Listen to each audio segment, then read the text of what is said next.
નમસ્કાર દર્શક મિત્રો, તહેલકા ન્યૂઝમાં હું મેઘા અગ્રવાલ આપનું હાર્દિક સ્વાગત કરું છું. આપ જોઈ રહ્યા છો તહેલકા ન્યૂઝ.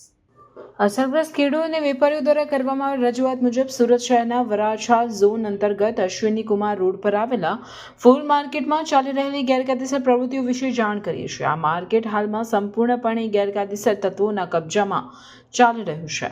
અહીં અમુક વ્યક્તિઓ ગેરકાયદેસર રીતે વહીવટી કરતા બની બેઠા છે અને ખુલ્લેઆમ દાદાગીરી, હપ્તા વસૂલી અને એક હથ્થું શાસન ચલાવી રહ્યા છે.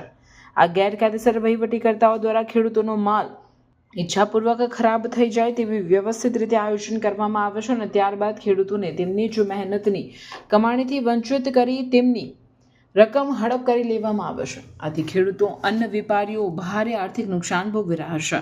આ ઉપરાંત અસામાજિક તત્વો દ્વારા પોતાની પરવાનગી સિવાય કોઈ પણ વ્યક્તિને ફૂલ માર્કેટમાં ધંધો કરવા દેતા નથી અને જે કોઈ વિરોધ કરે છે તેને ધમકી આપવામાં આવી રહેલ છે.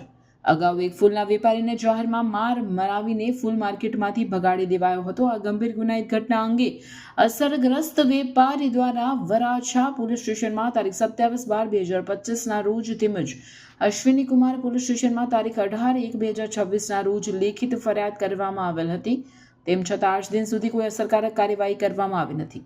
આ મામલે અસરગ્રસ્ત ખેડૂતો અને વેપારીઓ દ્વારા મેયર સાહેબ સમક્ષ પણ 2-3 વખત મૌખિક રજૂઆત કરવામાં આવી છતાં કોઈ પણ પ્રકારની કાર્યવાહી કરવામાં આવેલ નથી. આ ગેરકાયદેસર તત્વોને સ્થાનિક સ્તરે રાજકીય અને વહીવટી સંરક્ષણ પ્રાપ્ત હોય એવું લાગી રહ્યું છે.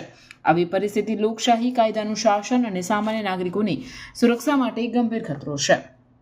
આ ઉપરોક્ત બાબતે આપને નમ્ર પરંતુ દ્રઢ વિનંતી છે કે આ સમગ્ર મામલે તાત્કાલિક હસ્તક્ષેપ કરી દોષિત ગેરકાયદેસર વહીવટીકર્તાઓ સામે કડક કાયદેસરની કાર્યવાહી કરાવવામાં આવે તેમજ ખેડૂતો અને વેપારીઓને સુરક્ષા તથા ન્યાય અપાવવામાં આવે અને સંબંધિત અધિકારીઓની બેદરકારી અંગે લોકહિતમાં તપાસ કરાવવામાં આવે અને જવાબદાર સામે કાર્યવાહી કરવામાં આવે.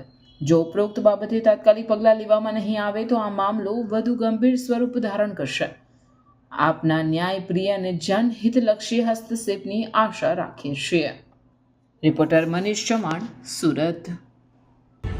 ફૂલ માર્કેટમાં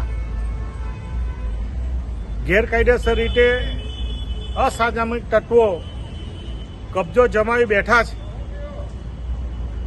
આ અંતર્ગતની ફરિયાદ મને સ્થાનિક ફૂલ વેચતા ખેડૂતો અને સામાન્ય રોજીરોટી કરીને પોતાનું જીવન ગુજારતા હોય એવા ફૂલનો ધંધા કરતા સામાન્ય વેપારીઓ મને ફરિયાદ કરતા કે આ માર્કેટમાં બહારના તત્વો હપ્તો લે છે, ધાક ધમકી આપે છે અને પોતાના માનીતાઓ જે હપ્તો આપે એવા જ લોકોને આ માર્કેટમાં બેસવાનો કે ફૂલ વેચવાનો અધિકાર એમના દ્વારા ગેરકાયદેસર રીતે કરવામાં આવ્યો છે. આ અંતર્ગત સ્થાનિક ખેડૂતોએ અને સ્થાનિક ફૂલના વેપારીઓએ મહાનગરપાલિકાના અધિકારીઓ, પદાધિકારીઓને ફરિયાદ કરી, પરંતુ કોઈપણ પ્રકારના પગલાં લીધા નથી. સ્થાનિક પોલીસ સ્ટેશનો પણ રજૂઆત કરવામાં આવી, એ અંતર્ગત પણ પગલાં લેવામાં આવ્યા નથી.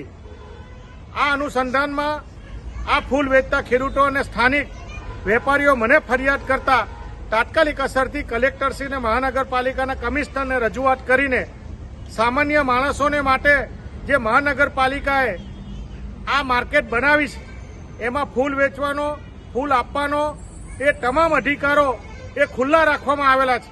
પરંતુ આવા તત્વો ગેરકાયદેસર રીતે મહાનગરપાલિકાની ઉપર પણ પોતાનો કબજો જમાવી બેઠા છે. આની સામે પગલાં લેવામાં આવે અને તમામ લોકો એ જે કોઈ ફૂલ વેચતા હોય, એ ખેડૂતો હોય કે વેપારી હોય, એને ધંધો કરવા દેવામાં આવે. એ અંતર્ગત મેં માન્ય કમિશનરને અને માન્ય કલેક્ટરને રજૂઆત કરી છે.